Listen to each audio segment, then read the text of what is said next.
Did a demon lizard person eat your cat? It is a succubus sucking the life out of you? Lucky you. Oink. Rita, the script. Fine. Does nobody believe when you tell them that you saw a thing that looked like a melted scrotum with teeth eat your doctor's brain and then become her? Then, person watching this video on your social media platform of choice, the algorithm has made you today's lucky winner. The veil between dimensions is thin, and hell creatures are slipping into our world. But, don't stress. We've totally got it under control. Give us a call, and we'll help rid you of whatever infernal beast is making your life a living hell. 18 and older, please. I will be participating in use of mature themes, drug use, sexual content, and some harsh language. Rita! What?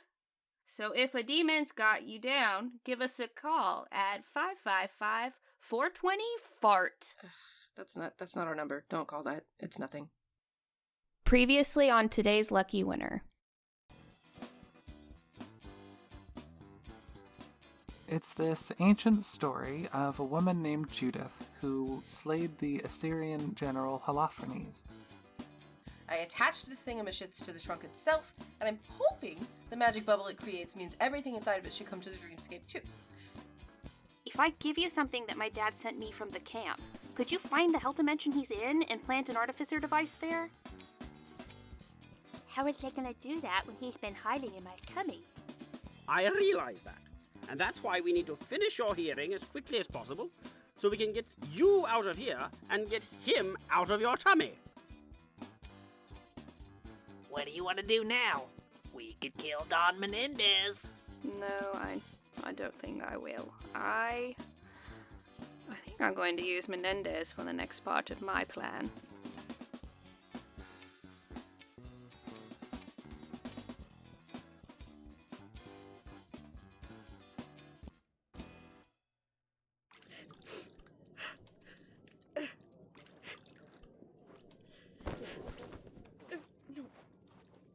Oh, Judith, no. No. It won't come off. Just when I think I've scrubbed it off, I find more. You're hurting yourself. It won't come off.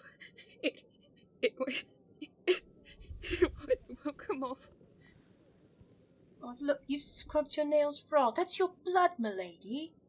I told you when Manassas died, you are free, Abra. You have no need to show me deference or attend to me. My problems are my own. I show you deference, not out of duty, but out of love. I know Manassas wasn't taken by the heat. All of the servants know. You brought him water, and then, well... He treated you all as beasts of burden. He struck Ozias with such force, and he forbade me from caring to his wounds. I don't know what came over me. Surely the Lord will punish me for my cruelty. What cruelty, my lady?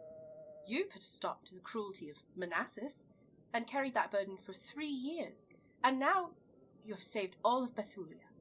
You've saved your people, my lady. God has used your hands to smite our enemy. In that single act of violence, you have spared us all from the immeasurable cruelty that Holofernes and his legions would have wrought. You are truly an instrument of the Lord. I am no such thing. I have murdered 2 men, one of whom was my husband, and I have lied about it. You've been an instrument of the Lord's righteous anger. You told all of Bethulia when you pulled the head of Holofernes from the sackcloth. My anger was my own. These men wielded power to subjugate others, power they did not earn or deserve.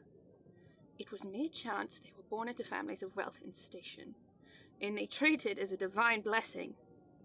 Manassas made claim to my hand in marriage when I was still a child. My life has never been my own. These men in power think they are entitled to anything they find beautiful, and I have always had the misfortune of them finding me to be a thing of beauty. I was married to Manassas at 15. I had been under his thumb for 17 years when I killed him. I was weary of my life being his, so I took his life instead. I killed him to take that power away from him. I killed him to be free, And you freed all of those Manassas oppressed, Judith. You freed me, and I choose to spend my days with you out of gratitude. You aren't understanding me, Abra. Though I am happy to have liberated you all that were his servants, your liberation was not at the forefront of my mind. I had never made a decision of my own until I made the decision to poison his wine that evening. I enjoyed it.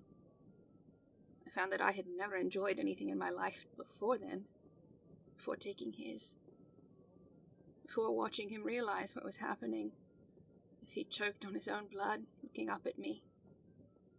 Finally understanding what it feels like to be powerless for the first time in his life. And when I heard Holofernes' ultimatum to Bethulia, I thought that if killing my husband made me feel something, purpose or the sweet taste of justice, surely making a man the likes of General Holofernes into nothing but a powerless lamb to be slaughtered would make me feel something more profound. These were both men who made sport of taking power from those they deemed their lessers. I delighted in taking their lives. No thought of the Lord, or whether my actions were righteous. I wanted to make right the injustice of them being born into their stations of importance. I felt the life leave their bodies, and my joy was complete. Am I an instrument of the Lord? Am I? Would he rejoice in what I've done? These thoughts of yours are, you must have fallen ill. That is the source of these thoughts. I will fetch a healer for you. Where do you think you're going, Abra? Please, my lady, if you would release me, I shall find someone so that you can... To call together the people of Bethulia and tell them of my true nature. Tell them that I must be possessed by some demon. Are you going to find the rocks you'll use when they stone me to death for murdering my husband? Please, let me go. You were there in Holofernes' camp with me. I was not there for his... His beheading? Yes, I was not in the tent. That's not what I'll tell the elders when you send them in here for me. What do you want? I'll tell them that I found the tincture of herbs you used to poison Manassas. But I didn't. I don't... Yes, I'll tell them. I'll tell them you're a witch and I watched you poison Holofernes too. I'll tell them Holofernes threatened to call out to his guards because he wouldn't fall to poison so easily as Manassas. And I had no choice but to make his death swift so his men wouldn't destroy Bethulia in the night. I would never betray you. I was concerned you were ill, but I see I've made an error by assuming so. I won't find a healer. May I have my leave so I might fetch you some clean water from the well? You've used yours cleaning up after, and you've not had a meal this evening. I shall fetch you some bread, and that would be lovely, Abra. Thank you. Is there anything else you need, Judith? Have you eaten enough? I could. She's going to turn you in, you know. Who are you? An admirer of your work, who would hate to see it cut short because this God-fearing woman lacks the stomach to kill those who would do her harm. You are a demon? You are slight of stature, yet you lift Abra as though she were an infant. Truthfully, I don't know if there is a demonic facet of my being, but the greatest part of my being is that of a woman who takes pleasure in ending the lives of cruel men, much like you. Are you going to kill Abra? Yes.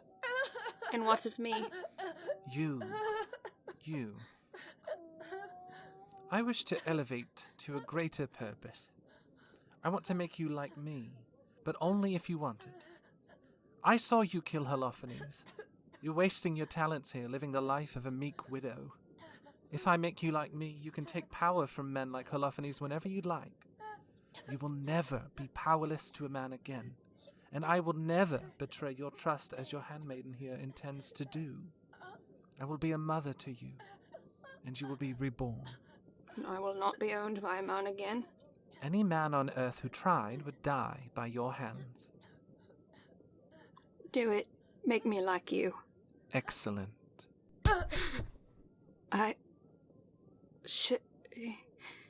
She still draws breath. That was my intention. We'll need her to help you after you've changed. What part is she to play in this? Her final act as your handmaiden will be providing you a meal. One last time. What am I to do now? Just trust me.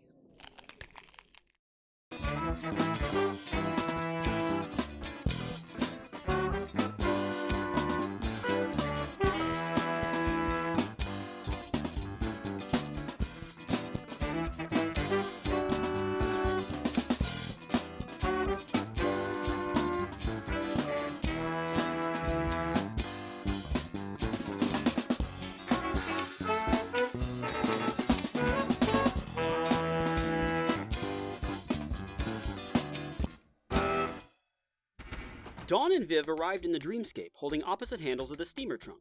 Kieghan arrived shortly thereafter. Rita had been tap dancing? I think we all know that's not the weirdest thing they could have poofed in on her doing. Oh, jeez. Oh, Oh, no. where am I? What are you, Steve? What are Hop, you doing? shuffle, step, ball change. Ball change. What's this? Y'all took forever to get here. So you saw it as a little opportunity for some Fred Astaire make-believe time? Listen to me. Fred Astaire can snort my fucking gooch. I was trying to remember what Cora LaRedd taught me in the 30s. You're trying to remember a tap dancing lesson from the 30s? You're never gonna remember that. No, time isn't an issue. Time is a flat circle. My problem is the gay panic. How am I supposed to remember tap moves taught to me by a beautiful Broadway star? Actually, that would be pretty difficult. Right? Aha! You can try to tap your way through your gayness on your own time. Sorry, I just didn't expect 20 fucking questions about my tap shoes. See, back to combat boots. I'm all business. Okay. Before we start, let's see if everything in the trunk made it here all right. Dawn stepped towards Jesus the... Christ! Who the fuck is What? that? What happened? We don't have time for this narrator shit, Rita. Wait, y'all are hearing the narrator? Rita? Can you not hear me?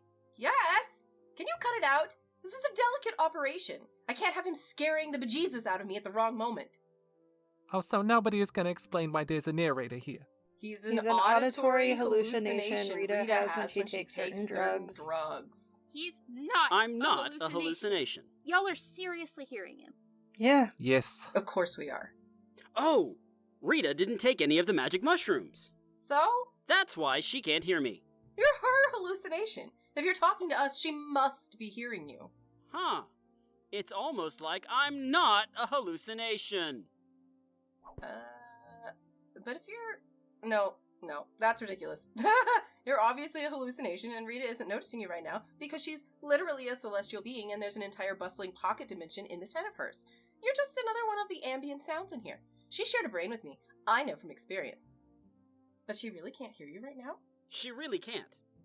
Oh, okay. Look. Slurpin' on a Venus. Bofa. Sugma. Ligma. My wife. Rita? What? Why are you two snickering? Brendan Fraser is overrated. Whoa. Fuck you, narrator. Obviously, I don't really mean that. Damn, she really can't hear you. Are you really hearing him? Yeah, yes, yeah, yeah, just try not to scare the bejesus out of me while we're in here, okay? I mean, I'm never trying to scare the bejesus out of you in here. Just don't go opening any of these doors. You know how I do in here. No, I'm not talking to you. I'm talking to the narrator. Oh! I mean, I'll do my best, but my name is literally... The narrator, I know, yeah. Should I just describe what I'm doing, or are you gonna... Gonna what? Narrate. I'm not talking to you, Rita. Hey, tell the narrator I miss him. Aw, that's so sweet. He can hear you, Rita. Just narrate, okay? If I get used to you narrating everything, it won't feel like you're popping in from nowhere. Viv Kieghan, pretend he isn't there. Wow. Whoa, Rude. rude much?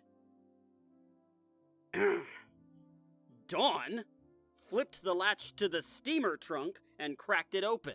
Great narration. Now everyone's caught up. Dawn surveyed the contents of the trunk, pleased to see that everything had made it safely into the dreamscape. What the fuck are you... Hello, gorgeous. You let her bring that collage of Peter Gallagher? Rita!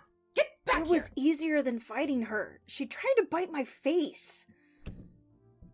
Where does that door go? 1 second. Don't you dare go through that!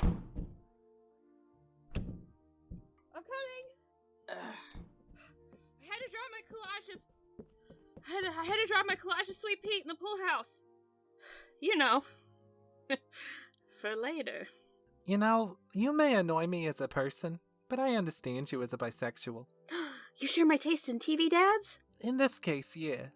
Hi. Can we talk about DILFs later?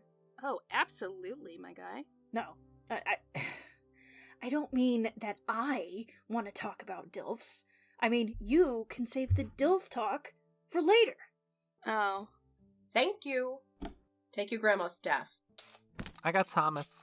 Thomas. Oh, that's what I named the MPS. Miles per second? Oh, no, it's multidimensional positioning system. Viv held... Jesus.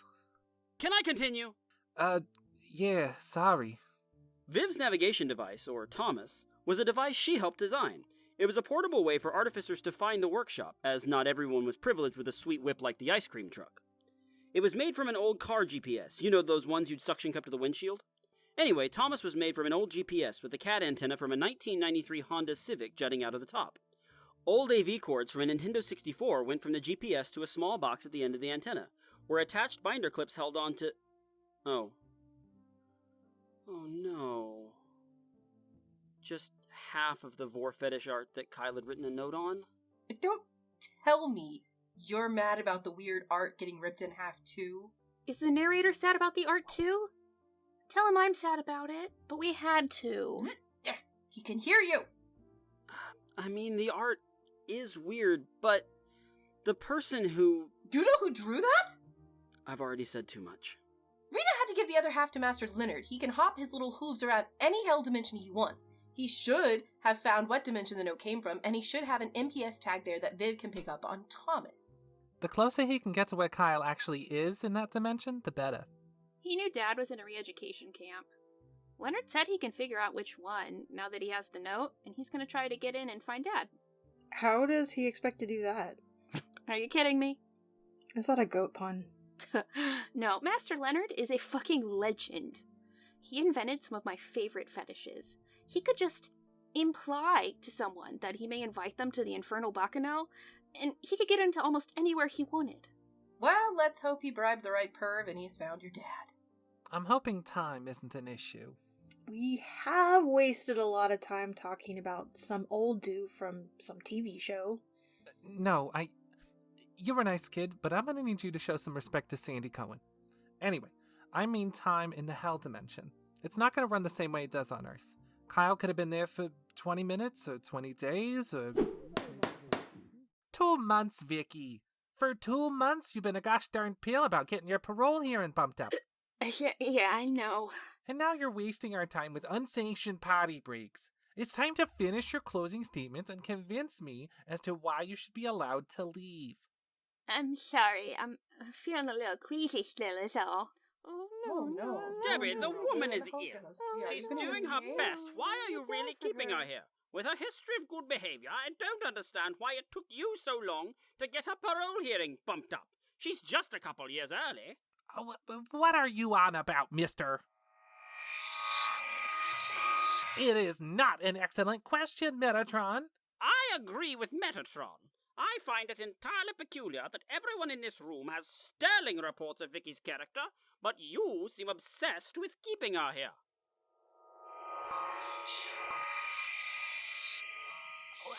Has she said anything inappropriate to me? Well, nothing like her saying she wanted to pork your butt animal style. I did not say that. I invited them for barbecue. You can't just twist my... excellent idea, Dr. Glockenspiel. Debbie's previous behavior against someone on the probation board should be factored into whether or not she gets to vote on Vicky's release. Nice try, Goat Boy. But this probation hearing must have representation from an adjacent hell dimension, a heavenly dimension, and the DMV.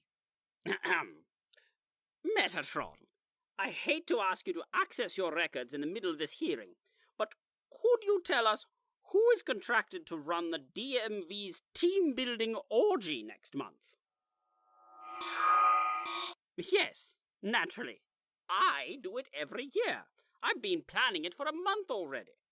Can you tell me when my contract began? Yes, a month ago. So here's what I think. I will be the representative of both my dimension and the DMV. Metatron will keep their original role.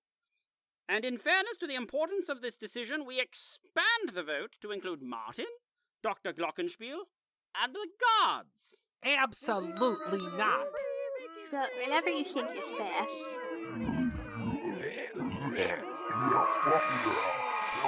No! I need to nail this nerd! Deborah! You cannot use these hearings to proposition the patients. All in favor of Vicky's immediate release and the terms set forth by Martin Johansson, say aye. And an eye for me. Good. It's unanimous. Huzzah! Vicky is free. Okay, bye-bye. I'll take Victoria to grab her things, okay? I know it. Wait, Vicky. How will we get our gas station boner pills now? Vicky, no!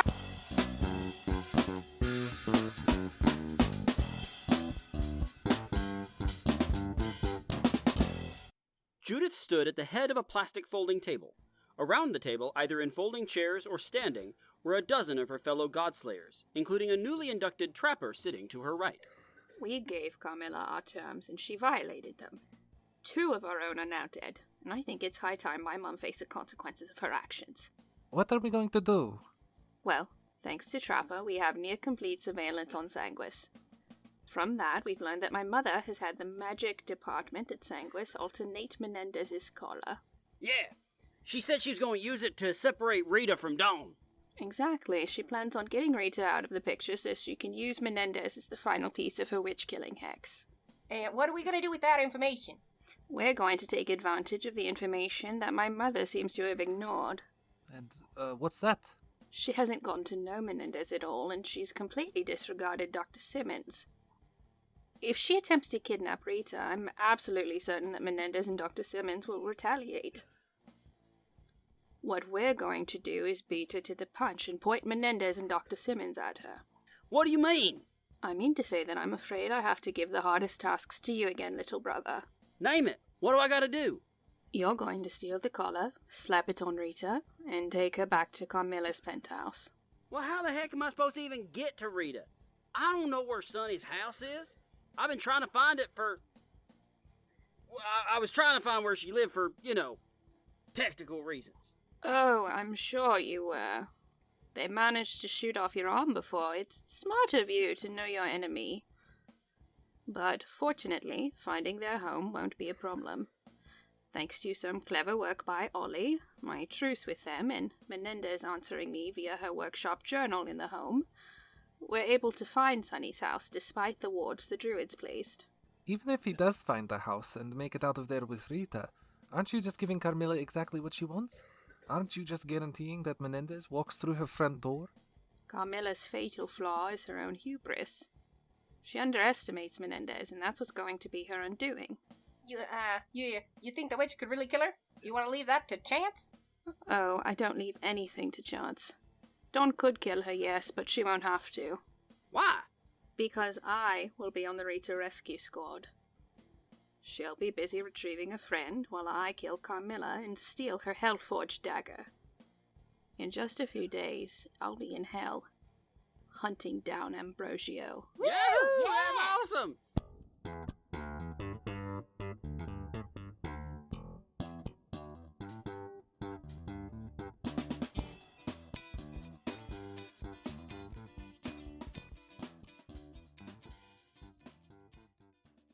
Hey little buddies, check out the episode details to see everyone's social media handles. As usual, you can find the show on Twitter, Facebook, and Instagram at the handle @LuckyWinnerShow.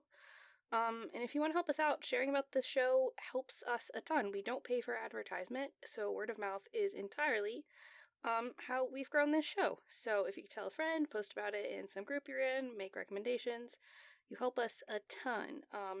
If you'd like to support us in other ways, we also have merch on our site. We have a couple of shirts, we have a D&D supplement. So the link to our merch hub is in the show details. We also have a mutual aid Google form that I have linked in the show details for if you are a trans person seeking to escape a dangerous state and you need some help. We'll be sort of collecting mutual aid requests for that. So if you are a trans person who is in a dangerous state, like, we are in Texas, go ahead and fill that out. I would like to have mutual aid ad breaks, not really ad breaks, but mutual aid breaks, to help signal boost some folks who need stuff. If you also want to support the show, you can check out the show details for a link to our Buy Me a Coffee and our Patreon page. A couple notes about our Patreon page. There are some changes if you go there. It now says Mixnomer Patreon. So Mixnomer is a production company that Violet and I started to make more shows. And in the hiatus for today's Lucky Winner, we're going to have a nonfiction show coming out. We have some other fiction stuff planned I'm currently writing. But yeah, basically, we're going to make the Patreon just a one-stop hub to support the stuff we do. That way you don't have to pick and choose, and it's still going to be profit sharing for the entire cast, because it's going to be the same troop of weirdos making this stuff together. So the Patreon is now the Mixnomer Patreon, and not just today's Lucky Winner. So when you support us on Patreon, you can get stuff like a cool shout-out at certain levels. Like our friends Randy Lovings, Rachel Rachelson, Sewing Seraph, B. Trossler, Kelly Brennan, Smritty Singh, Helen Clifford, M. Mosen, August Humbert, and Fleetwood Mac Sex Bands. So we'll be back with a new episode on May 1st. I think in the housekeeping section, last episode, I mistakenly said there were 31 episodes this season. There are actually 32, so you get another one. But yeah, this is episode 27. There are 32 episodes this season. Just letting you know, I don't want to just suddenly be like, this is the season finale, goodbye for a while. Because that just feels mean. But yeah, that's all I've got for y'all little buddies. Stay safe, and until next time, try not to die.